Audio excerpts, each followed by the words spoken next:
சிம்சோன் என்கிறதான ஒரு தேவ மனுஷனை நாங்கள் அங்கே பார்க்கிறோம். இந்த சிம்சோன் எப்படிப்பட்டவன் என்று சொன்னால், தாயின் கர்ப்பத்திலே உருவாகுவதற்கு முன்பதாகவே ஆண்டவரால் பெயர் சொல்லி அழைக்கப்பட்டு பிரித்தெடுக்கப்பட்ட பிள்ளை. என கவனிங்க, இந்த பிள்ளைக்கு ஆண்டவர் தாய் தகப்பனுக்கு சொல்லி இருந்தார், இந்த புள்ள கர்ப்பத்தில் இருக்கும் பொழுது தாய் தகப்பன் திராட்சரசம் குடிக்க கூடாது, தேவையில்லாத சாப்பாடுகள் சாப்பிடக்கூடாது, மாத்திரமல்ல இந்த புள்ளை பிறந்ததிலிருந்து சாகும் வரைக்கும் தலைமையில் என்ன செய்யக்கூடாது, வலிக்க கூடாது, நசரேயனாக இருக்க வேண்டும் என்று சொல்லி இந்த சிம்சோனை குறித்து ஆண்டவர் தாய் தகப்பனுக்கு சொல்லி அந்த பிள்ளையை பிறக்க பண்ணினார். அவனுடைய வாழ்க்கையில் ஆண்டவர் நிறைய வல்லமைகளை கொடுத்தார்கள். ரெண்டை மட்டும் நான் சொல்றேன். ஒன்று, ஒரு தடவை அவன் நடந்து போய் கொண்டிருக்கும் பொழுது சிங்கம் எதிர்த்து வந்தது. அந்த சிங்கத்தை ஒரு ஆட்டுக்குட்டியை போல் அவன் கிழிச்சு போட்டான். அல்லேலூயா. இன்றைக்கு எங்களுக்கு எதிராய் வருகிற சிங்கம் என்ன தெரியுமா?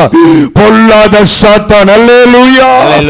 பொல்லாத பிசாசு, நரகத்தின் ஆவிகள், சாபத்தின் ஆவிகள். ஆண்டவர் அபிஷேகத்தால் அவைகளை ஜெயிக்கத்தக்கதான கிருபையை, அபிஷேகத்தை நமக்குள்ள வைத்திருக்கிறார். ஆமென். அல்லேலூயா. அல்லேலூயா. இயேசுவின் நாமத்தினாலே ஆமென்.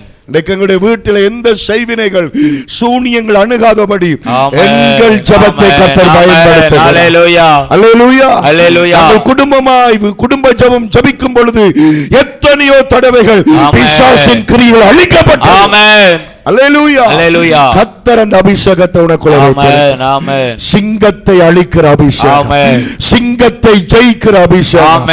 மாத்திரமல்ல, ஒரு தடவை அவனை கொண்டு போய் கட்டி வைத்தார்கள். அப்பொழுது அவன் என்ன செய்கிறான், அந்த பட்டணத்து கதவை ஆக குறைந்தது ஒரு 50 கிலோமீட்டருக்கு அந்த கதவை தூக்கி கொண்டு போன. கதவுன்னு சொல்லும்போது எங்களுடைய 6 அடி கதவு அல்ல, அது பெரிய பட்டண வாசல் கதவு. பல நூற்றாண்டுகளுக்கு முன்பதாக பட்டணங்களை காக்கும்படியாக பெரிய கதவு போடுவார்கள். அதை அவன் அப்படியே எடுத்துக்கொண்டு 50 கிலோமீட்டருக்கும் அதிகமாய் நடக்கத்தக்க அபிஷேகத்தை கர்த்தர் அவன் மேலே வைத்தார். இந்த 45 வருடமாக எவ்வளவோ சுமைகளை சுமந்து நடக்க 103 கிலோவில் பலன் இல்லை, ஆண்டவர் அபிஷேகத்தில் தான் பலன் இருக்கு. ஆமென் சொல்லுங்க. சித்தாண்டி, இவ்வளவு காலம் இந்த பிரச்சனையை நீங்கள் சுமக்கிறதுக்கு ஒரே ஒரு காரியம், ஆண்டவர் அபிஷேகம். ஆமென். ஆமென் சொல்லுங்க. உங்களால முடியாது. உங்களுடைய குடும்பத்தில், உங்களுடைய வாழ்க்கையில நீங்க சந்தித்த பிரச்சனை என்கிற பாரத்தை சுமக்க உங்களால முடியாது. ஆமென். ஆனா நீங்க சுமந்து வந்திருக்கிறீங்க. எதனால? ஆண்டவருடைய அபிஷேகம். அபிஷேகம். அபிஷேகம். அபிஷேகம். இப்படிப்பட்ட அபிஷேகத்தை பெற்ற சிம்சோன், இப்படிப்பட்ட வல்லமையை பெற்ற சிம்சோன் அந்த வல்லமையை இழக்கிறதுக்கு காரணம் என்ன? ஒரு கட்டத்தில் நாங்கள் பார்க்கிறோம், உங்கள் எல்லாருக்கும் தெரியும், அவன் தலைமுடியெல்லாம் மொட்டி அடிக்கப்பட்டு, கண்கள் பிடுங்கப்பட்டு, தன் எதிரிகளுடைய இடத்திலே மாவரைத்துக் கொண்டு வாடிக்கை பொருளாய் மாறினான் என்று சொல்லப்படுகிறது. அந்த அபிஷேகத்தை அவன் இழந்ததற்கு காரணம் என்ன? எல்லாரும் சொல்லுவோம், பாவம், விபச்சார பாவம், வேசித்தன பாவம். உண்மைதான். விபச்சாரம், வேசித்தனம், இச்சை, காம ரோகம் அவன் அந்த நிலைமைக்கு கொண்டு வந்தது உண்மை. ஆனாலும் அதில் இருக்கிற ஒரு ரகசியத்தை நான் உங்களுக்கு சொல்லுகிறேன். நியாயம், ஒரு பாவத்துக்குள்ள விழுந்துட்டான். என்ன பாவம்?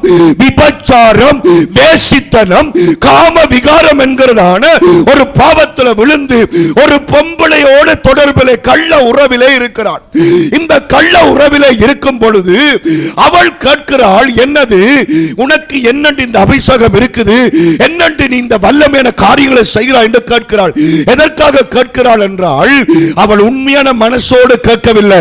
தானும் அந்த வல்லமையை பெற்றுக்கொள்ள வேண்டும் என்ற நல்ல மனசோடு கேட்கவில்லை. இன்னொரு ஆளுக்கு அவனை காட்டி கொடுத்து காசு பறிக்க வேண்டும் என்கிற நோக்கத்தோடு கூட இவனை அவள் ஏமாற்றி கொண்டிருந்தாள். அது சிம்சோனுக்கு விளங்கினது. ஆகவே 3 தரம் சிம்சோன் அவளுக்கு பொய்ய சொல்லி தப்பிக்கொண்டான். ஆனால் 4வது தரம் அவள் என்ன செய்கிறாள்? அலப்புகிறாள்.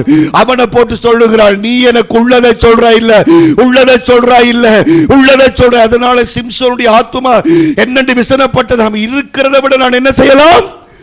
செத்து போகலாம், செத்து போகலாம் என்று அவன் யோசிக்கிற அளவுக்கு அபிஷேகம் பெற்றவன் அந்த நிலைமைக்கு வருகிறான். கடைசியிலே ஒன்றுமே செய்ய முடியாதபடி அவன் என்ன செய்கிறான்? நீங்க வீட்டில் போய் வாசிச்சு பாருங்க. தன் இருதயத்தில் உள்ளது எல்லாவற்றையும் அவளிடமாய் கக்கினான். அதற்கு பிறகு என்ன நடக்கிறது? அவள் அவனுடைய தலைமயிரை வெட்டுகிறாள். தலைமயிரை வெட்டினவுடனே இவன் நினைக்கிறான், வல்லமை எனக்கு இருக்குது என்று நினைச்சு எழும்பினான்.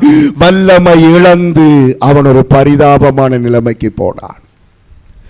இன்றைக்கு தேவ பிள்ளைகள் தங்களுக்குள்ள இருக்கிற அபிஷேகத்தை இழக்கிறதற்கு முதலாவது காரணம் என்ன தெரியுமா? தங்களுடைய வாழ்க்கையின் ரகசியங்களை, தங்களுடைய வாழ்க்கையின் ரகசியங்களை தேவையில்லாத மனுஷர்கள் முன்பதாக கொட்டுவது. ஆண்டவற்ற பிள்ளைகள் ஒன்றாய் புரிந்து கொள்ள வேணும். ஒவ்வொரு மனுஷனுக்கும் ஒவ்வொரு ரகசியம் இருக்கிறது. ஒவ்வொரு மனுஷனுக்கும் ஒவ்வொரு கடந்த காலங்கள் இருக்கிறது. ஆண்டவருடைய கிருபையினாலே கர்த்தர் உன்னை ரட்சித்திருக்கிறார், அபிஷேகித்திருக்கிறார். அல்லேலூயா சொல்லிக் கொண்டே வாழ வேண்டும். எல்லாத்தையும் எல்லாருக்கும் சொல்ல வேண்டிய தேவை இல்லை. இன்னைக்கு நிறைய பேர் ஜபிக்க முடியாதபடி, சேர்ச்சிக்கு வர முடியாதபடி, காணிக்க கொடுக்க முடியாதபடி, அபிஷேகத்தில் நிரம்ப முடியாதபடிக்கு இருக்கிற காரணம் தங்களுடைய ரகசியங்களை மற்றவர்களுக்கு சொன்னதுதான்.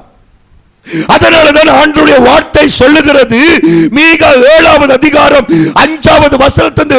ஆனா இன்றைக்கு தேவனுடைய பிள்ளைகள் என்ன செய்வார் என்று சொன்னால், தன்னுடைய ரகசியங்களை தேவையில்லாத மனுஷர்களுக்கு சொல்லுவார்.